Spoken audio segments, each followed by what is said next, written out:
At the MultiGen Mindset Institute, we study the structures beneath human behavior, the patterns behind success, and the laws that govern personal transformation. Welcome to the Institute. Like and share to change a life. The Gospel of Thomas for Awakening, a commentary on Jesus' sayings as recorded by the Apostle Thomas. This book is a commentary on the Gospel of Thomas, which, as you know, has been removed from the Bible. It was said to originally been in the cantations and all the books, but then removed later. And there's a lot of books in the Bible that they say have been removed. There's many of them, and this is one of them. So the way that this book is written is that, and you can purchase this book in particular on Amazon and other places. So the beginning of this book, it kind of tells you the history of Jesus. Now, there is a narrative in this particular book regarding the life of Jesus after resurrection. Now, again, MultiGen Mindset Institute, we never tell you what's true. We share the Gospels with you, we share the data, the information, and allow you with your own spiritual journey to find what's true for you. We are here to show you the Gospels and the doctrine, okay?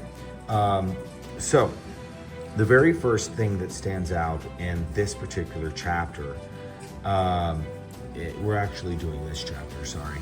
So the very first thing that stands out within this chapter is that it's talking about a quote where Jesus said, "Become passers-by," right? And it tells you the page number in the Gospel of Thomas.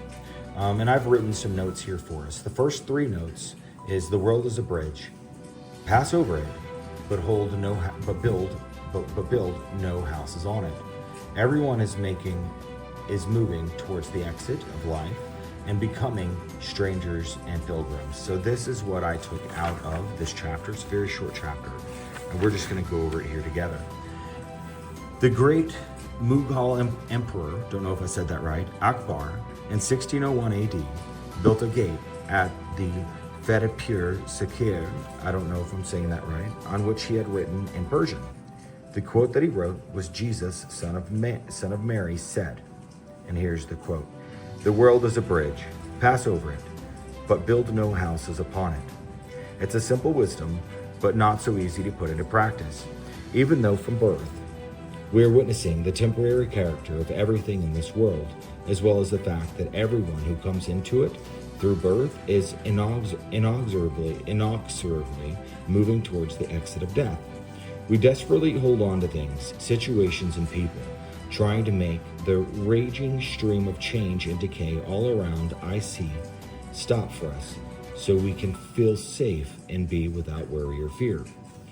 What this is saying is that that there is a temporary nature of everything on earth that we know. So our bodies, the earth itself, mountains, everything has a temporary changing nature. And that it's saying that the one thing that we can depend on is the changing nature.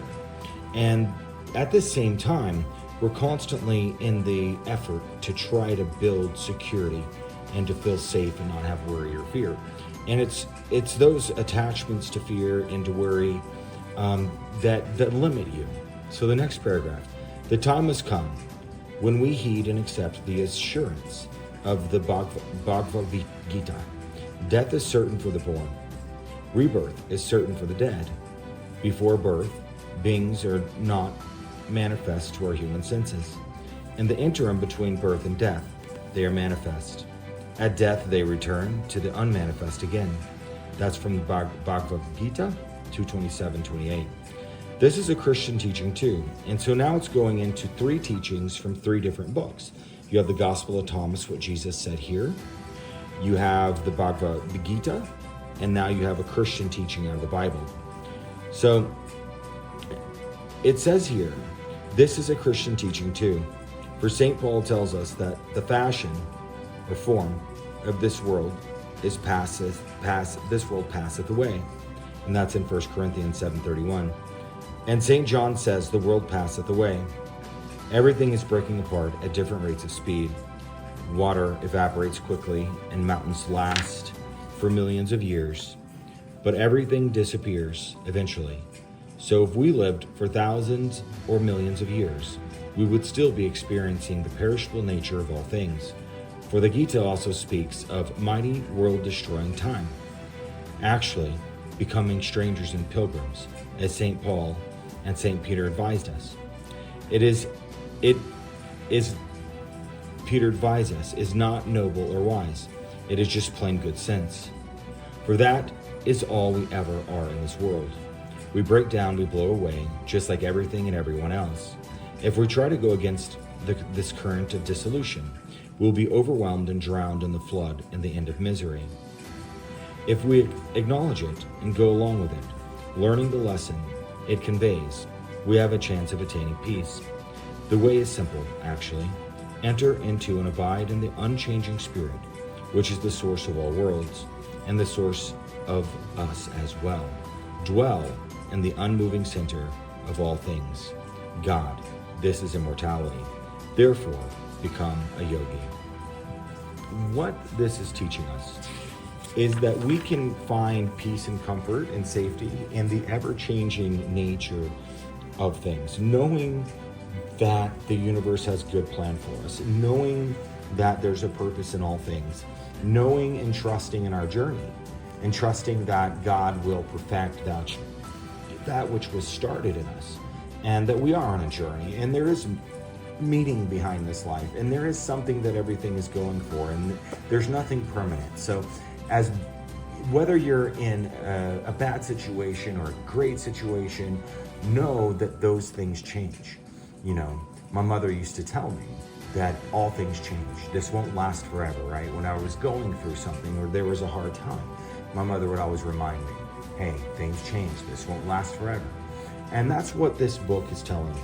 So it's asking you to grasp a hold of the eternal nature, the infinite nature within you. And as you dig deep inside your heart, as you dig deep inside your soul, you'll find this ever existing nature, this connection with something that always has been and always will be and is not afraid of death. This deep knowing that you have always been, that this is temporary, that we all have this. As much as we're a part of this earth, it's almost like we are also kindred in feeling that this is temporary. This chapter is asking you to dig into that temporariness, that the ever-changing nature of all things, and center yourself on the grounded nature of your infinite self, the person who will always be. Thank you. This has been a teaching from the Gospel of Thomas. Like and share to change a life. At the MultiGen Mindset Institute, we study the structures beneath human behavior, the patterns behind success, and the laws that govern personal transformation. Welcome to the Institute.